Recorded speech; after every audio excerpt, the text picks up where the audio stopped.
A reading from the Gospel of Matthew. After they had gone away, a demoniac who was mute was brought to Jesus. And when the demon had been cast out, the one who had been mute spoke, and the crowds were amazed and said, "Never has anything like this been seen in Israel." But the Pharisees said, "By the ruler of the demons he casts out the demons." Then Jesus went about all the cities and villages, teaching in their synagogues and proclaiming the good news of the kingdom and curing every disease and every sickness. When he saw the crowds, he had compassion for them, because they were harassed and helpless like sheep without a shepherd. Then he said to his disciples, "The harvest is plentiful, but the labourers are few. Therefore ask the Lord of the harvest to send out labourers into his harvest." And so it begins. Those verses from the end of the 9th chapter of Matthew's Gospel come immediately before Jesus names the 12, gathers them together as a special group and sends them out. Jesus knows there is a lot of work to be done. The section that I've just read has him saying to his disciples, ask God to find yet more disciples, and more than that, ask God to make sure that the disciples are useful. People have to be ready to get out there and emulate Jesus. Emulate Jesus when he goes teaching and proclaiming and curing.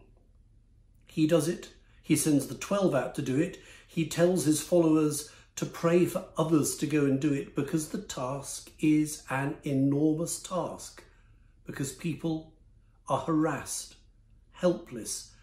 People are like sheep without a shepherd.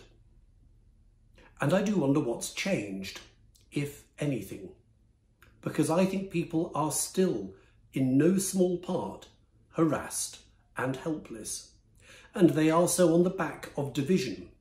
Politically, we live in a deeply divided age where the ability to have polite disagreement, respectful disagreement, seems to have evaporated in this country and in plenty of others.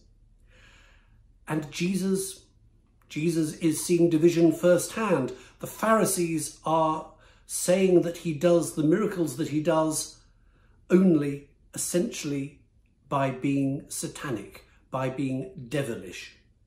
They claim that the good news is actually a perversion, that it is bad news. They are spreading division, and it's no wonder when that happens.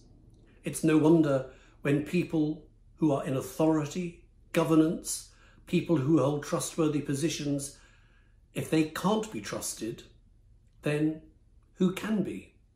That's the backdrop for the mission of the Church of God.